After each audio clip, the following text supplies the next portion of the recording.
Hello, good evening everyone. कैसे हैं आप सभी? तो एक बार फिर से आप सभी का यूट्यूब अनअकैडमी के यूट्यूब सेशन पर बहुत बहुत स्वागत है। मैं पूजा सिंह आप सभी को हिस्ट्री सब्जेक्ट की तैयारी करवाती हूँ फॉर यूजीसी नेट। तो आज का जो टॉपिक है वो है अलाउद्दीन खिलजी। एक्चुअली हमने खिलजी डायनेस्टी पढ़ी है, बट खिलजी डायनेस्टी को उतना ज़्यादा उस समय मैंने समराइज किया था सिर्फ। तो Alauddin Khilji was the famous ruler या famous king of the Khilji ones, Khilji dynasty. So today we will discuss about the Alauddin Khilji. The whole topic will be covered. So let's start the topic.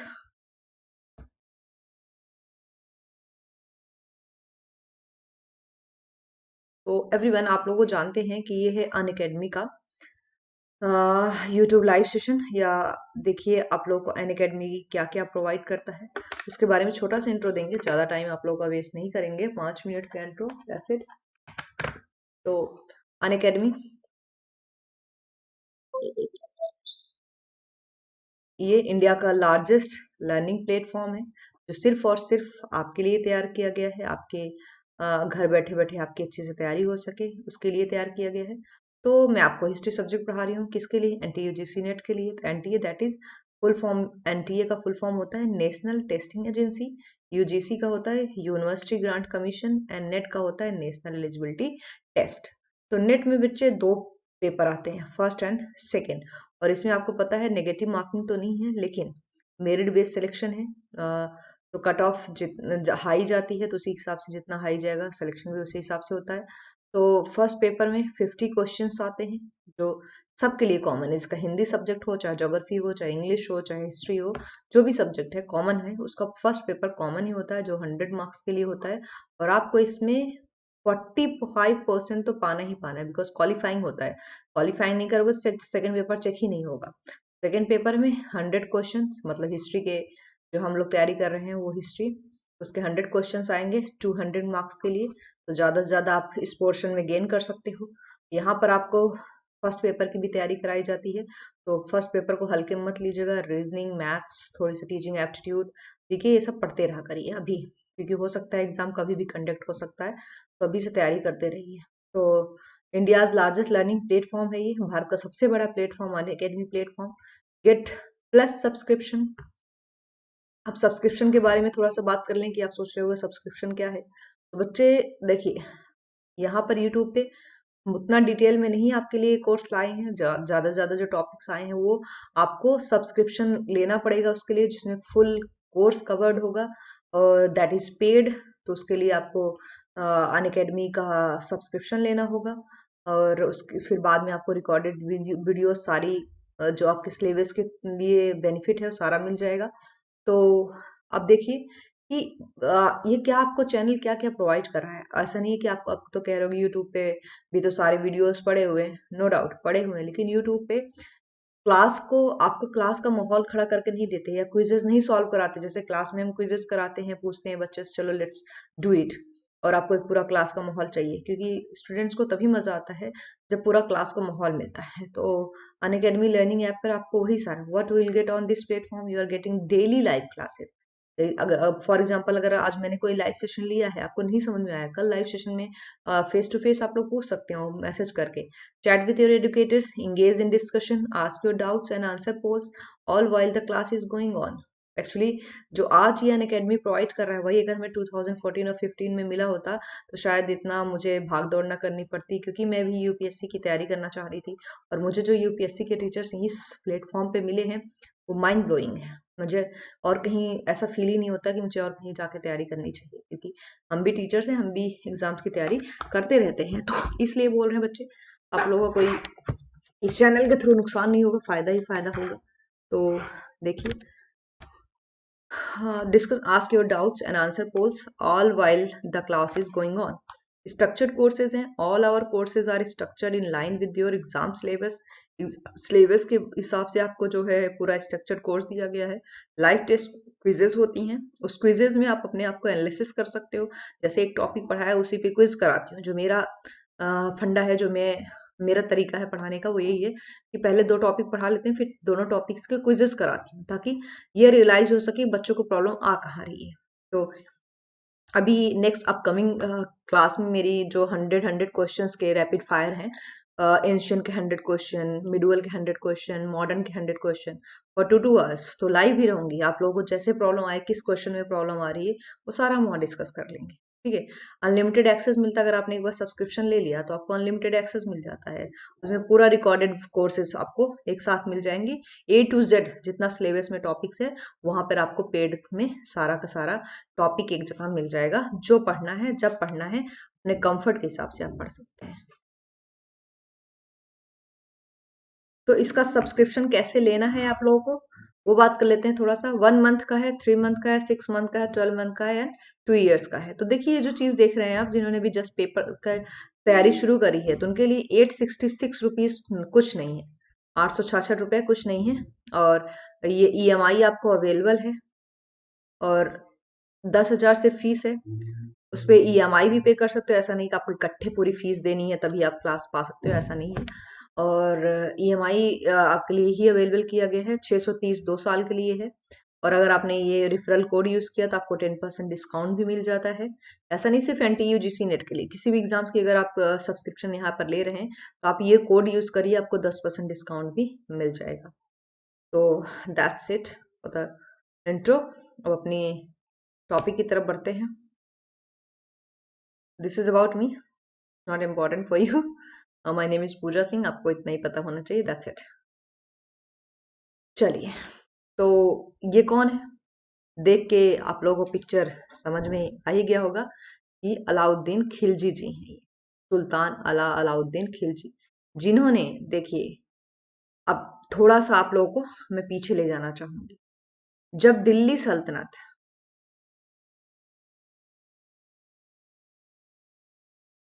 तो दिल्ली सल्तनत की हम बात करते हैं, दिल्ली सल्तनत हिंदी में दिल्ली सल्तनत,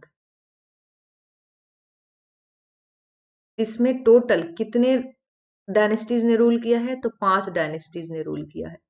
पहला था स्लेव डायनेस्टी, दूसरा था आपका खिलजी डायनेस्टी।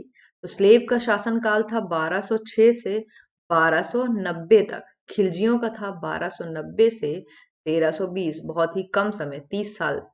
30 साल में 3 रूलर्स बने यहाँ पर, जिसने कैसे कैसे, जिसमें Alauddin Khilji was the famous ruler. ठीक है, उसी के बारे में आज हम लोग पढ़ेंगे। तो ये आपके हैं अलाउद्दीन खिलजी जी, जिसने अलेक्जेंडर द्वितीय या सिकंदर सानी या सिकंदर द्वितीय की उपाधि धारण की थी, अलाउद्दीन खिलजी। बॉर्न, इसका नाम अली गुरसास पे है। अलाउद्दीन खिलजी बाद में इसके नाम से जाना गया। 1266 में पैदा हुआ था। मृत्यु इसकी हुई 1316 में, क्योंकि इसने जो गद्दी प्राप्त की थी वो 1294 से, जो है, अपने अंकल की हत्या करके, भी सवारी आगे बताती हूँ, अपने ससुर या अपने चाचा की हत्या करके इसने गद्दी प्राप्त की थी। और 1294 से 1316 तक ये गद्दी पे 20 सालों तक रूल किया था, 96 शायद, हाँ। तो इस तरह से बताऊंगी आगे किसे किसने गद्दी प्राप्त की। दिल्ली इंडिया, और burial in madrasa and the tomb of Alauddin Khilji in Delhi. Alauddin Khilji का मकबरा दिल्ली में। इनकी स्पाउसेस या वाइफ मल्लिका है जहाँ, डॉटर ऑफ जलालुद्दीन। यही जलालुद्दीन इसके फाउंडर है खिलजी वंश के। तो ये इसका भतीजा था, जलालुद्दीन का अलाउद्दीन खिलजी भतीजा था। और इनमें भतीजे से शादी हो जाती है, जिन्होंने अपनी डॉटर मल्लिका है जहाँ की शादी कर दी थी अलाउद्दीन खिलजी से। और बाद में इसने अपने ससुर या अपने चाचा की ही हत्या करके गद्दी छीन ली। जाति आप ऐसे ऐसे इसकी जो इस यहाँ बीवियां दिख रही हैं, बहुत सारी इसकी पटरानियां थी। किसी की प्रिंसेस को पसंद आ जाए उसको उठा लाता था, किसी की बीवी पसंद आ जाए उसको उठा लाता था। तो देखिए, जो है, ये जातिया पाली थी, जो यादव प्रिंसेस देवगिरी, यादव की प्रिंसेस थी देवगिरी। उस पर जब देवगिरी पर इसने आक्रमण किया था तो प्रिंसेस पे ही दिल आ गया था इसका, और वहां से उठा लाया था। Mehru, sister of Alp Khan. Kamal Devi, wife of Karna, ex wife of Karna. तो कमला देवी के बारे में स्टोरी मैंने बताया था, जो कमला देवी हैं, इनको इसको जो कर्ण, वाइफ ऑफ कर्ण की थी पत्नी, ये भी युद्ध के समय इसको पसंद आ गई थी और उठा लाया था। जब इसको मार दिया था, कमला देवी से इसने शादी कर ली थी, उठा लाया था। ये सारी चीजें बताऊंगी भी आगे। ईशु खिजर खान, शादी खान कुतुबुद्दीन मुबारक शाह के साथ और शिहाबुद्दीन उमर के साथ। रीजनल नेम था Alauddin was Din Mohammad Shah sultan house Khilji dynasty father Shihabuddin Masud religion Islam. ये था इनके बारे में छोटा सा अलाउद्दीन की खिलजी के बारे में इंट्रो। अब बात करते हैं अलाउद्दीन खिलजी गद्दी पर कैसे बैठा। तो अलाउद्दीन खिलजी का जो शासन काल है 1296 से 20 साल इसने रूल किया था 1316 तक। उससे पहले जब मैंने बताया कि 1206 में ही मुस्लिम रूल शुरू होता है कुतुबुद्दीन ऐबक से साथ 1290 तक वो रूल करते हैं। दूसरा फिर खिलजी वंश में पहला जो संस्थापक है खिलजी वंश का वह है जलालुद्दीन फिरोज खिलजी, जो कि अलाउद्दीन के चाचा थे और बाद में ससुर बन गए। तो दिल्ली सल्तनत पर इन्होंने रूल किया 1290 से 1294 तक। तो 4 सालों तक ही रूल कर पाए। बड़े धोखे से इसने अपने चाचा या अपने ससुर की हत्या करके गद्दी छीन ली थी। ये था अलाउद्दीन खिलजी। तो अलाउद्दीन खिलजी के बारे में पढ़ते हैं और उसके साउथ अभियान के बारे में पढ़ते हैं और सबसे ज्यादा मंगोल आक्रमण इसके शासनकाल में हुए थे उसके बारे में पढ़ते हैं। इसकी मार्केटिंग की जो व्यवस्थाएं थी उसके बारे में पढ़ते हैं। एक बड़ी इंटरेस्टिंग सी इसमें पर्सनालिटी आएगी मलिक काफूर, उसके बारे में पढ़ते हैं।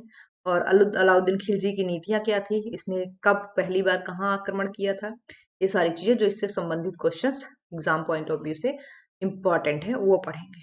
तो the real name of Alauddin Khilji was Ali Gurshasp. देखिए नेट तो नहीं पूछेगा बट आप अदर एग्जाम की तैयारी करो जैसे एसएससी या कभी कभी यूपी पीसीएस में भी ऐसे क्वेश्चन पूछ लेगा, अदर स्टेट पीसीएस में या छोटे मोटे और एग्जाम में तो इसका रियल नेम पूछ लेता है। बट एंटी यूजीसी नेट इतना जो है बेसिक सवाल नहीं पूछता। The real name of Alauddin Khilji was Ali Gurshasp. Ali Gurshasp. He sat on the throne of Delhi Sultanate after killing his uncle Jalaluddin Firoz Khilji. तो जलालुद्दीन फिरोज खिलजी, आप लोग को पद्मावत मूवी याद होगी, फटाक से दिमाग में पद्मावती आ गई होंगी, पद्मावत मूवी से सबके दिमाग में। तो पद्मावती मूवी जो उसमें देखी होगी उसमें बड़ा नाटकीय तरीके से दिखाया गया, दैट इज नॉट ट्रू। तो जलालुद्दीन फिरोज खिलजी एक्चुअली इसने पहली बार साउथ पर किसी ने जो डेक्कन दक्षिण भारत पर आक्रमण करने की कोशिश करी मुस्लिम्स ने, वो पहला अलाउद्दीन खिलजी ही है। वो सेंट बाय जलालुद्दीन फिरोज खिलजी। तो अलाउद्दीन खिलजी को साउथ डेक्कन या दक्षिण भारत पर आक्रमण करने के लिए जलालुद्दीन फिरोज खिलजी ने भेजा था देवगिरी पर। लेकिन बाद में इसने मध्य प्रदेश के भिलसा पर इसको अटैक करने के लिए भेजा था। लेकिन ये भिलसा ना जाके अलाउद्दीन खिलजी दोबारा पहुंच गया देवगिरी को लूटने, क्योंकि साउथ का आपको पता होता है सारी जो है चीजें सोने चांदी इनसे बहुत ही वो लोग धनवान थे। तो ये फिर पहुंच गया उसको लूटने और वहां की राजकुमारी को भी उठा लाया। तो इस बात से ये उस समय कड़ा मानिकपुर का वो था गवर्नर था, क्योंकि दिल्ली सल्तनत पर कौन बैठा है, जलालुद्दीन फिरोज खिलजी, और उसने अपने दामाद को एक ऊंची पद दे रखा था जिसका पद था गवर्नर, जो कि गड़ा मानिकपुर का गवर्नर था। तो ये दिल्ली ना आने के बजाय लूटपाट मचा के गड़ा मानिकपुर पहुंचा। तो इसी से पूछताछ के लिए, इससे बात करने के लिए ये पहुंचते हैं कहाँ, कड़ा मानिकपुर, जहां पर Jalaluddin Firoz Khilji was killed by Alauddin Khilji. और पद्मावती मूवी में दिखाया कि वो खुश होके पहुंचे थे और उनको तोहफा में देते हैं कि ये लीजिए मलिक काफूर को आप हम तोहफे में लाए हैं। लेकिन ऐसा नहीं है, मलिक काफूर को अलाउद्दीन खिलजी खरीद कर लाया था। तो वो चीज सच नहीं है, उसमें सच नहीं दिखाया गया उतना। ठीक है, तो इस तरह से ये गद्दी पर बैठता है। तो the real name of Alauddin Khilji was Ali Gurshasp. He sat on the throne. अच्छा, ये लाइन रिपीटेड हो गई है। Delhi Sultanat in 1296 after killing his uncle Jalaluddin Firoz Khilji. Alauddin Khilji was known as the most powerful ruler of the Sultanat. तो इसमें जो सबसे पावरफुल राजा माना जाता है वो कौन माना जाता है, अलाउद्दीन खिलजी। अच्छा, ये पूरे विश्व को जीतना चाहता था, जैसे सिकंदर, आप लोग जानते हैं सिकंदर को विश्व विजेता बोला जाता है, इसीलिए इसने अपने आप को ही खुद को ही अलेक्जेंडर द्वितीय की उपाधि दी है। अक्सर पूछता है एग्जाम में कि अलेक्जेंडर द्वितीय की उपाधि किसने ली थी, तो अलाउद्दीन खिलजी ने ली थी। अब बात करते हैं क्यों ली थी, ये आगे भी सब बात करेंगे। तो देखेंगे कि आप अलाउद्दीन खिलजी के अंदर जो चाह थी वो पूरे भारत को जीतने की थी, पूरे विश्व को जीतने की थी। लेकिन मंगोल आक्रमण, मंगोलों के बारे में मैंने जब स्लेव डायनेस्टी पढ़ाया था तभी समझाया था कि चंगेज खान पहली बार भारत इल्तुतमिश के शासनकाल में आया था 1220 के आसपास। तो क्यों आया था, वो जलालुद्दीन मकबरनी का पीछा करते करते, और जलालुद्दीन मकबरनी ने इल्तुतमिश से मदद मांगी थी। लेकिन इल्तुतमिश ने डर से या कहिए अपने साम्राज्य को बचाने के लिए जलालुद्दीन फिरोज खिलजी की मदद नहीं करते, और चंगेज खान अपने वायदे के मुताबिक, जिस तरह से उसने इल्तुतमिश से वादा किया था कि अगर तुम अलीगढ़ उसका जलालुद्दीन मकबरनी की मदद नहीं करते हो तो मैं तुम्हारे साम्राज्य पर आक्रमण नहीं करूंगा, वापस चला जाऊंगा। वो वापस चला गया था, लेकिन मंगोलों का खतरा दिल्ली सल्तनत पर हमेशा बना रहा। बार बार मंगोल आक्रमण करते रहे, लेकिन अलाउद्दीन खिलजी के शासनकाल में सबसे अत्यधिक मंगोल आक्रमण हुए हैं, जिस आक्रमण को बचाने के चक्कर में ये और कहीं ज्यादा ध्यान नहीं दे पाया होगा। तो despite the fact that Alauddin was illiterate, he was an able soldier. तो illiterate मतलब जैसे अकबर illiterate है, जो illiterate थे वही महान शासक बने। तो he was an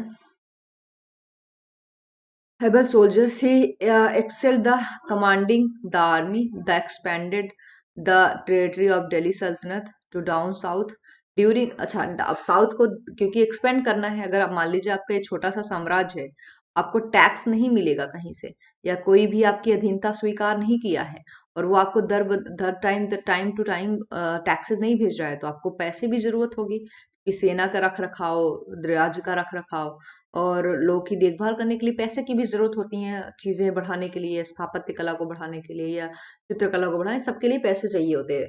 तो पैसे कहाँ से आएंगे? टैक्स से आएंगे। तो टैक्स तभी होंगे जब आपका साम्राज्य छोटा नहीं होगा, बड़ा होगा, जब सब आपकी अधीनता स्वीकार करेंगे और टाइम टू टाइम आपको टैक्स पे करते रहेंगे या कुछ ना कुछ देते रहेंगे गिफ्ट के तौर पर। तो इसने भी अपना जो है साम्राज्य बढ़ाने की कोशिश करी। तो during his time the empire extended from Indus to Bengal. Indus से लेके बंगाल तक, जहां अंडरलाइन कर रही हूँ इस पे जरूर फोकस करिएगा, इंडस से लेकर बंगाल तक पूरा इसका साम्राज्य फैला, from Himalaya to Vindhyas. He defeated the ruler Raja Ramchandra and forced him to flee to hills. तो पहला जो राजा रामचंद्र जो देवगिरी के राजा थे, उनको पराजित किया राजा रामचंद्र, ये सारा भी बताएंगे। ठीक है, तो इस तरह से उसने अपने अंकल की हत्या करके गद्दी प्राप्त की। इलिटरेट था और एबल सोल्जर था, बाद में बहुत ही अच्छा, खुद मतलब ऐसा तो नहीं था, अलाउद्दीन खिलजी को थोड़ा सा लोग क्रूर मानते थे, लेकिन अपने साम्राज्य को बचाने के लिए इसको जो हो पाया उसने ये किया इसलिए फेमस भी है अपने डायनेस्टी में, अलाउद्दीन खिलजी, खिलजी डायनेस्टी में। इन्वेजन ऑफ मंगोल्स, मंगोलों का आक्रमण।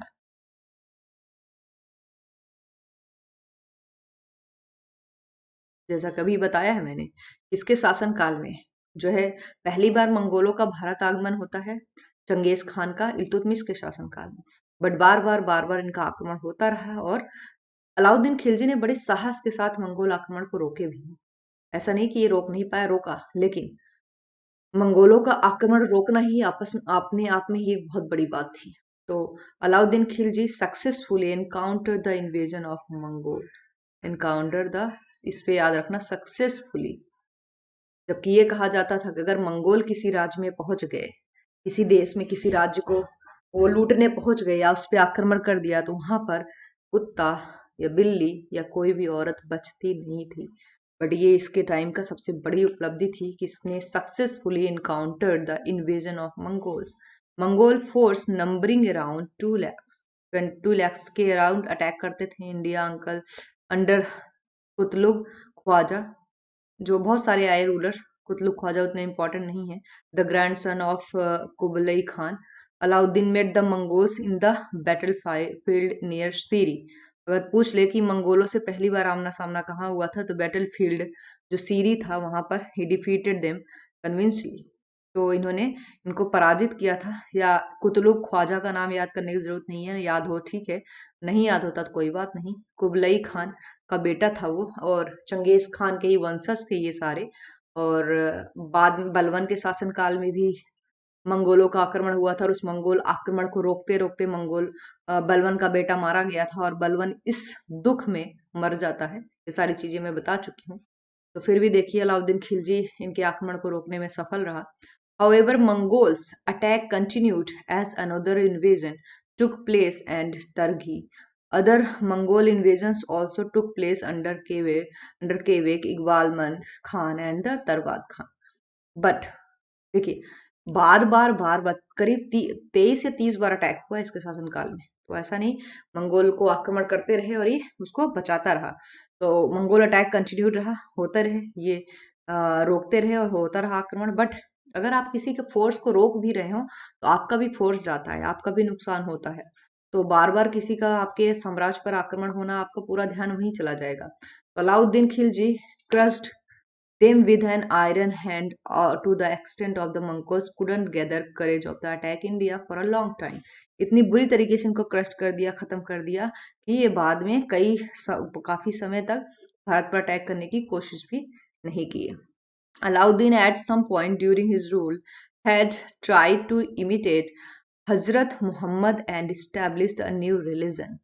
तो जो हजरत मोहम्मद, न्यू रिलीजन ऐसा नहीं, इस्लाम धर्म को स्वीकार करता था, लेकिन ये सिकंदर सानी बनना चाहता था, पूरे वर्ल्ड को जीतना चाहता था। पूरे जो है मुस्लिमों का जो इतिहास रहा वो यही रहा कि इस्लाम धर्म को किसी भी तरीके से इस्टेब्लिश करो, न्यू रिलीजन को पूरा स्थापित कर दो, पूरे विश्व में इनको स्थापित कर दो। He also aspired to become a second Alexander, second द्वितीय सिकंदर सानी की उपाधि धारक बनना चाहता था। जैसे कि सिकंदर था विश्व विजेता, वैसे ही विश्व विजेता बनना चाहता था। And gave instruction to Muslim to take his name in the namaz. तो इंस्ट्रक्शन दिया मुस्लिम्स को कि अपना नमाज वमाज पढ़ते रहे, उसमें अपना नाम लेते रहे। अब इसकी जीत के 3 जीत हैं, जो रणथंबोर और चित्तौर और डेक्कन के बारे में है। उसके बारे में थोड़ा सा देखते हैं। यही तीनों बहुत ज्यादा पूछता है कनकेस्ट। आप लोगों को वीडियो क्लियर है ना? चलिए, जहां भी थोड़ा सा प्रॉब्लम आए वो मुझे आप लोग कमेंट करके प्लीज बताइएगा, वो आगे हम आपको क्लियर कर देंगे सारी चीजें। तो डोंट वरी, अगर जो चीज अभी नहीं समझ में आ रहा है, आप लोग मैसेज नहीं कर पाएंगे क्योंकि रिकॉर्डेड वीडियोज है, तो इसी में बाद में आप कमेंट कर देना, तो मैं आपको समझा दूंगी। Conquest of Ranthambore. तो रणथंबोर को जीतना अलाउद्दीन की लाइफ की सबसे बड़ी उपलब्धि थी। Alauddin Khilji led a siege to the fort of Ranthambore after its king Raja Hamir Dev. पूरा इनका नाम था हमीर देव, यहाँ नहीं लिखा है, राजा हमीर देव had given shelter to Mohammad Shah. जो मोहम्मद शाह को इसने संरक्षण दे रखा था, आश्रय दे रखा था, जो इसका दुश्मन था अलाउद्दीन खिलजी को, ये सबसे बड़ा हमीर देव का जो है बड़ा, क्या कह सकते हो, आपकी गलती थी जिसकी वजह से इनके ऊपर आक्रमण हुआ। This happened in 1299 AD after initial failures. Alauddin technologically captured the fort with the help of Rajput traitor Ranmal। Hammir Dev along with Muhammad Shah was killed। तो मोहम्मद शाह और हमीर देव दोनों की हत्या कर देता है। तो राजपूत ट्रेटर थे रनमल, इन्होंने भी इनकी मदद की थी। वैसे देखिए, हमेशा जो है किसी न किसी मदद से ही ये लोग आगे बढ़ते गए मुस्लिम, और ये आपस में जो राजपूत हिंदू ये लड़ते रहे, आपस में ही मरते रहे। ये नहीं सोच रहे थे कि चलो पूरे भारत को विजित करना है, पूरे भारत का कोई एक हिंदू राजा हो। ऐसा नहीं था, टुकड़ों में ही, आपस में ही टुकड़ों में बटे हुए थे, और उसका इनको खामियाजा भुगतना पड़ा, जो कि सही था। अगर आप गलती करेंगे, मुसीबत को बुलाएंगे और खुद के ही लोगों को धोखा देंगे, तो आपका एक दिन आपका भी जो है खात्मा होना तय है। इतिहास गवाह है कि गौरी, बाबर, अलाउद्दीन खिलजी सब ने किसी न किसी की मदद से ही आगे बढ़ पाए। Conquest to Chittor. चित्तौर की जीत।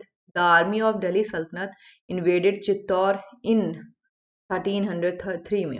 1303 में जो है इसकी आर्मी ने चित्तौड़ को जीत लिया था। The Chittor was ruled by Rawal Ratan Singh. यही रावल रतन सिंह दिखाए गए हैं जिनकी बीवी थी पद्मावती। और इतिहासकारों का मानना है, या कहानियों में अपने पढ़ते हैं कि पद्मावती इतनी सुंदर थी कि उसके लिए ही इसने चित्तौड़ पर आक्रमण किया था, रावल रतन सिंह पर, उसकी पत्नी को लेने के लिए। It believe that Alauddin coveted Padmini Rani of Chittor। After 8 months siege, Chittor was finally owned by the Sultan of Delhi। 8 month की लंबी लड़ाई के बाद चित्तौड़ फाइनली सुल्तान द्वारा जीत लिया जाता है। लेकिन दुर्भाग्यवश, या कहिए इसकी बदकिस्मती थी कि इसको पद्मावती नहीं मिलती, उन्होंने जौहर कर लिया। और जौहर आपको पता ही है क्या होता है, अग्निकुंड में खुद को जिंदा ही डाल देना। और सती इज डिफरेंट। सती जैसे इसमें जौहर होता था, जब कोई राजा मारा जाता था उसकी पत्नी जौहर कर लेती थी, अग्निकुंड में कूद जाती थी। बट सती ब्राह्मणों द्वारा बनाया एक बहुत ही गंदा एविल था, जो कि किसी की भी पति कॉमन हो, कोई भी उसका पति मर जाए तो उसको सर मुंडवा के उसको जिंदा ही उसके पति के साथ जला देते थे। ये इनकी दोहरी मानसिकता थी कि लड़कियों को पति के डेथ के बाद जीने का अधिकार नहीं होता है। ये सब भारत के बहुत ही कुरीतियां थी, जो कि थैंक गॉड अब नहीं है। सोचिए, सोच के रूह कांप जाती है कि जिंदा किसी के पति के साथ किसी को जला दिया जाए। मान लीजिए घर में एक बच्चा है, उसके माँ बाप ही हैं, दो लोग, बाप मर गया, उसके सर से आपने माँ का भी साया छीन लिया। ये कहाँ की न्याय हुआ? चलिए छोड़िए। Khizr Khan was made governor of Chittor. ये पूछ सकता है खिज्र खान कहाँ का गवर्नर था? Chittor, and it was named Khizrabad. तो चित्तौड़ को बाद में खिजराबाद नाम दे दिया गया था, क्योंकि खिज्र खान वहां का गवर्नर नियुक्त हुआ था। तो मोस्ट इंपॉर्टेंट करके वो पॉइंट याद करना। विक्टरीज इन डेक्कन, डेक्कन में इसकी जीत। After winning two important forts, एक तो चित्तौड़ को और एक रणथंबोर को जीतने के बाद इनका साहस बहुत बढ़ गया था। और सही बात था, इतने बड़े बड़े राजपूत घरानों या राजपूत राज्यों या राजपूतों को हराने के बाद कॉन्फिडेंस तो बढ़ता ही है। और अलाउद्दीन तो वैसे ही क्रूर था। तो Alauddin desired Deccan case the Deccan, अब ये डेक्कन की तरफ बढ़ा। He sent a huge army under Malik Kafur. यही मलिक काफूर जिसको ये 1000 दिनार में खरीद के लाया था, इसीलिए इसको 1000 दिनारी भी बोलते हैं। AD, the recover Devgiri, whose king had refused to pay tribute to Delhi Empire। तो देवगिरी के राजा ने कहा कि हम ट्रिब्यूट नहीं पे करेंगे दिल्ली को, रिफ्यूज कर दिया कि नहीं पे करेंगे, जिसकी वजह से देवगिरी पर फिर से अटैक करने के लिए इसने मलिक काफूर को भेजा आर्मी के साथ। तो the army of Devagiri was defeated by the king was taken as prisoner. उसके वहां पे देवगिरी को हरा देता है, पराजित कर देता है मलिक काफूर की सेना, डिफीट हो जाता है और उसको प्रिजनर बना दिया जाता है। Malik Kafur went further in the south rain and invaded Warangal. Warangal को भी जीत लिया। He also campaigned against Veera Ballala तृतीय,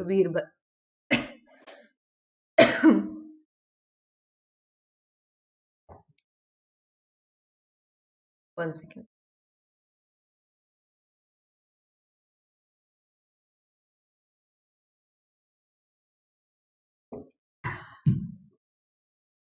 तो वीरभल्ला तृतीय को भी कैंपेन अगेंस्ट किया, उसको हरा दिया। The Hoysala king Malik Kafur, Hoysala king को भी पराजित किया। Malik Kafur return to Alauddin Khilji with a great boot. तो मलिक काफूर जब दिल्ली रिटर्न आया अलाउद्दीन खिलजी के पास, तो बहुत सारा धन पान लूट के आया था, क्योंकि इतने सारे राजाओं को उसने पराजित किया था। लूटपाट मचाते थे, पराजित करते थे, उनको मार देते थे, उनकी औरतों को उठा लाते थे और बहुत सारा धन वहां से लूट कर ले आते थे। ठीक है, तो ये इतने आपको अटैक्स जरूर याद रखने, इन्हीं में से इतना पूछता है, उससे ज्यादा नहीं पूछता इनके बारे में। ठीक है, दूसरा है the highlights of Alauddin Khilji's rule. He introduce dagh and chehra, ये भी पूछ लेता है। दाग एंड चेहरा ड्यूरिंग हिज रूल, ये दाग एंड चेहरा के पूरा अच्छे से मैंने एक्सप्लेन किया था जब मैंने खिलजी डायनेस्टी पढ़ाई थी, तो उसमें देख लीजिएगा आप। दाग एंड चेहरा, जैसे सोल्जर्स और घोड़ों को दागने की प्रथा थी। Dagh is the system of branding the horse. Chehra was related to the biometric information about soldiers. जैसे ही होता था हॉर्स को, इन्होंने क्या ब्रांडिंग करने की क्यों फैसला लिया, दाग लाइक एक ठप्पा लगाने, क्यों? बिकॉज मान लीजिए अदर सेना आके मिल जाए, अदर घोड़े भी मिल जाए, तो हमें पहचान हो जाए, रजिस्ट्रेशन होता था सोल्जर्स का, बायोमेट्रिक इंफॉर्मेशन मिलती थी। तो इससे ये होता था कि कोई धोखाधड़ी ना हो पाए, कि कोई धोखा देना चाहे तो दूसरे की घोड़ा ला के मिक्स कर दे हॉर्स को, या सोल्जर्स मिक्स हो जाए। इससे क्या होता था, पता होता था कि ये सोल्जर्स अपना है, ये हॉर्स अपना है। He treated his nobles with an iron hands. He forbade them to marry among each other's families. दीवान मुस्त खराज was introduced by Alauddin Khilji. ये पूछता है दीवान मुस्त खराज किसने इंट्रोड्यूस किया था? तो अलाउद्दीन खिलजी ने। To know and collect the revenue as, तो दीवान मुस्त खराज कलेक्ट था रेवेन्यू करने का, उसके लिए इसने बनाया था। He also set up separate markets for food, grain and clothes, separate market बना दिया था फूड ग्रेन्स के लिए एंड क्लॉथ्स के लिए। दीवाने रियासत and Sahana Mandi were created by him, control the markets. अच्छा, इसकी कंट्रोल मार्केटिंग की बात वही है तो थोड़ी सी बात कर लेते हैं। इसकी कंट्रोल मार्केटिंग जो थी वो इतनी तगड़ी थी कि अगर मान लीजिए हम गए किसी से, मैंने बोला कि भाई मुझे 500 ग्राम चीनी चाहिए, तो उसने हमें गलत फहमी में धोखे में रखने की 100 ग्राम अपना बचाने के लिए हमें 400 ग्राम तौल के दे दिया, तो इसने 100 ग्राम की चीटिंग की हमसे। और ये बात अगर सुल्तान तक पहुंच जाए अलाउद्दीन खिलजी का, तो उसके शरीर से 100 ग्राम मांस निकाल लेता था। ये इसकी मार्केटिंग जो मजबूत करने की, ताकि धोखाधड़ी ना हो, ये तरीके थे। तो भाई मांस निकला ले कोई 100 ग्राम, इससे ज्यादा चीटिंग क्यों करे, तो कोई भी धोखाधड़ी नहीं करता था। तो जो बाजार नियंत्रण था वो बहुत तगड़ा था इसका।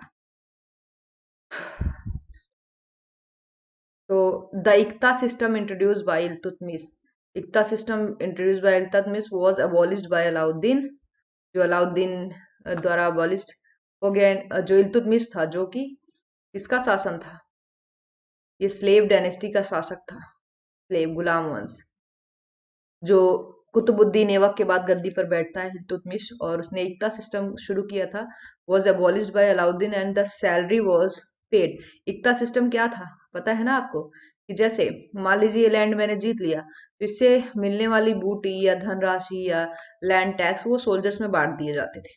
लेकिन अलाउद्दीन ने परमानेंट सैलरी देना शुरू किया। Salary was paid to soldiers in cash. अब ये सोल्जर्स को कैश में सैलरी पेड करना शुरू कर दिया, इसने एकता सिस्टम को समाप्त कर दिया। Alauddin died in 1316 and within the empire his sons were not capable. इसका जो पागल सा मुबारक शाह खिलजी था, इडियट सा था, जो नग्न अवस्था में दरबार में आ जाया करता था, वो इस साम्राज्य को नहीं बचा पाया enough to carry but the legacy. Alauddin was a strong and capable ruler of India. तो इसके बाद इसके जो नालायक सक्सेसर थे, या गद्दी पर बैठने वाले इसके जो बेटे थे, उन्होंने इसके साम्राज्य को नहीं बचा पाए, इसीलिए बहुत ही कम समय तक शासन कर पाए। 1290 से 1320 तक सिर्फ 30 इयर्स तक रूल कर पाए और इनका खात्मा हो गया। तो आई होप आप लोगों को ये सारी चीजें समझ में आई होंगी, और जो नहीं समझ में आया वो प्लीज मैसेज कर दीजिएगा, I will be there for you. और बाकी तो आई थिंक आपको प्रॉब्लम नहीं आनी चाहिए। चलिए अब क्वेश्चन आंसर क्वेश्चन आंसर्स कर लेते हैं। 10 मिनट का सेशन होगा वो क्वेश्चन आंसर्स का, वो कर लेते हैं। जहां भी कंफ्यूजन है आपको, या कुछ भी इससे रिलेटेड और भी कोई क्वेश्चन, कोई क्वेरी कुछ भी हो, वो आप लोग मैसेज कर देना। मैं मैसेज सेम डे देख लूंगी और आपको रिप्लाई कर दूंगी। Right, comment. चलिए, तो let's ready for the quizzes. Quiz के लिए तैयार हो जाइए। Who was the founder of Khilji dynasty? Khilji वंश का संस्थापक कौन था? Malik Firoz, Jalaluddin Firoz Shah Khilji, only A, both A and B.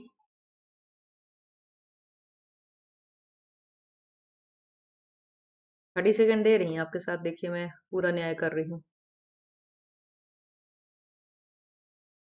चलिए, आई नो आप लोगों को इसका आंसर पता है। Jalaluddin Firoz Khilji was the founder of Khilji dynasty in 1290, जब गुलाम वंश की समाप्ति होती है। Who among the following Khilji sultan made Kilokhri as his capital? Kilokhri को अपना कैपिटल किसने बनाया? अलाउद्दीन खिलजी, जलालुद्दीन फिरोज शाह, मोहम्मद बिन बख्तियार खिलजी, या मुबारक खिलजी?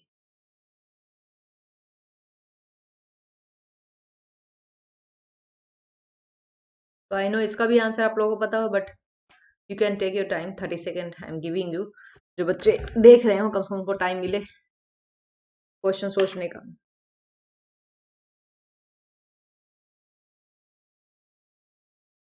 बिल्कुल सही सोच रहे हो आप लोग। आई नो आप लोग बड़े स्मार्ट हो। Answer is a.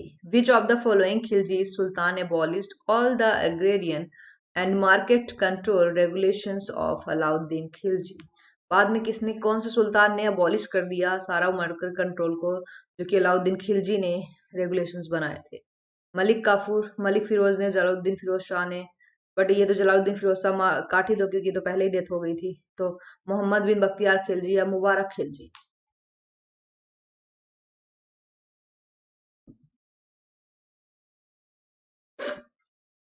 तो मलिक फिरोज तो हो ही नहीं सकता, और जलालुद्दीन फिरोज शाह नहीं हो सकता, मोहम्मद बिन बख्तियार खिलजी भी नहीं हो सकता। तो आंसर इज मुबारक शाह खिलजी, क्योंकि यही इसका सक्सेसर था। द फेमस कोहिनूर, जो कोहिनूर डायमंड है जिसका इतिहास मैंने कई बार बताया है, तो यही कोहिनूर हीरा जिसको नादिर शाह 1739 में लूट कर ले गया था मयूर सिंहासन, जो शाहजहां ने बनवाया था। मयूर सिंहासन किसके द्वारा बनाया गया था? शाहजहां द्वारा। और इसके टाइम पीरियड पर नादिर शाह का अटैक हुआ था जिसमें ये मयूर सिंहासन चोरी हो गया। उस समय रूल कर रहा था मोहम्मद शाह रंगीला, मुगल किंग। उसी के समय पर नादिर शाह का अटैक हुआ था, और ये कोहिनूर हीरा जो है हमारे से चोरी हो गई, हमसे चला गया, नादिर शाह लूट ले गया, और बाद में ये ब्रिटिश क्राउन के सर पर है। तो produce from one of the mines, कहाँ से ये मिलता है? उड़ीसा, छोटा नागपुर, बीजापुर या गोलकुंडा? आई नो आप लोगों को आंसर पता होगा। My students are very smart.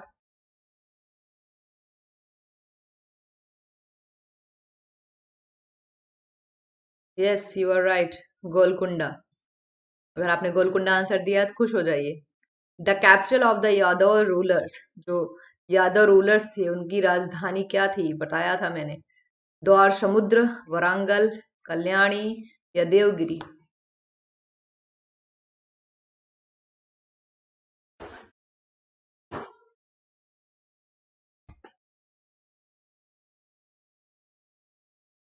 हाँ जी, बिल्कुल सही, देवगिरी। बिल्कुल सही आंसर दिया आप लोगों ने। The market regulation system was introduce by, इसका भी आंसर आप लोग दे लोगे। 10 सेकेंड देते हैं। 10, 9, 8, 7, 6, 5, 4, 3, 2, 1। It's very easy, Alauddin Khilji.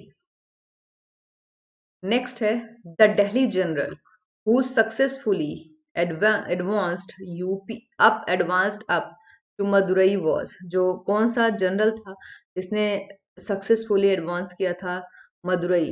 Khizr Khan, Mohammad Ghori, Malik Kafur या मोहम्मद बिन Tughlaq?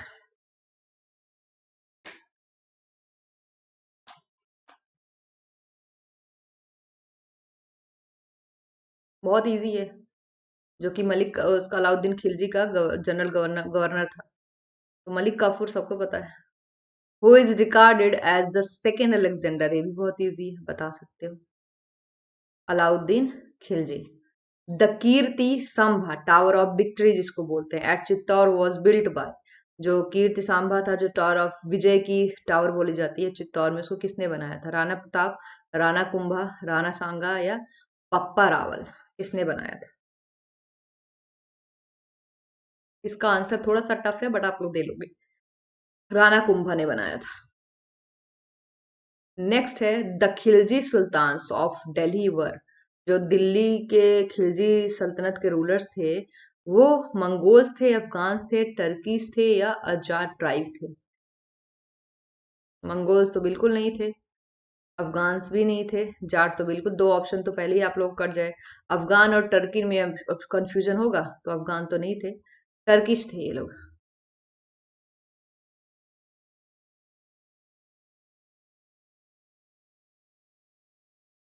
Who was the founder of Khilji dynasty? अच्छा, ये हो चुका है। Who was the founder of Khilji dynasty? Jalaluddin Firoz Khilji, ये हो चुका है। How did Delhi Sultanate divided the empire? How did Delhi Sultanates divide the empire? Mandals, अहर्स, इक्ताज, तरफ्स। जो दिल्ली सल्तनत था तो कैसे डिवाइड करके, कैसे से हम लोग डिस्ट्रिक्ट डिवाइड करते हैं ना, पूरा भारत राज्य है, भारत देश है, उसको डिस्ट्रिक्ट में डिवाइड किया गया है, वैसे ये लोग मंडल्स में, अहर्स में, इक्ताज में, तरफ्स में कैसे डिवाइड किए थे इसको? इक्ताज में डिवाइड किए थे। What was the period of rule of Iltutmish? Iltutmish का शासनकाल क्या था?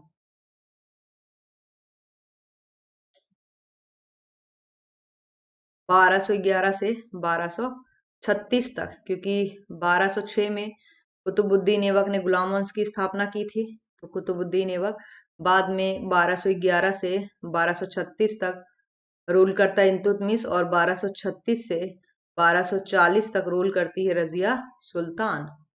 तो answer is D. Next question is commander in chief of Alauddin Khilji was. ये भी इजी है। कमांडर इन चीफ कौन था अलाउद्दीन खिलजी का? तो मलिक काफूर था।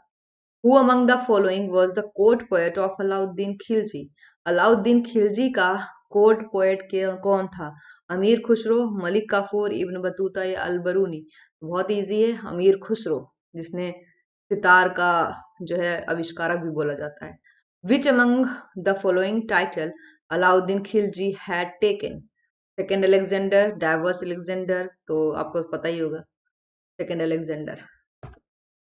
तो that's it for this session.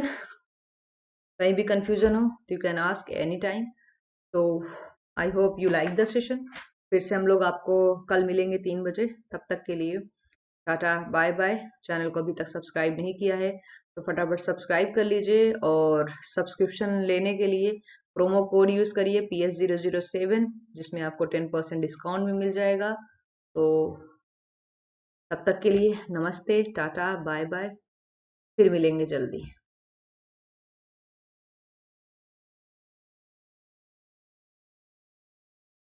Bye bye everyone.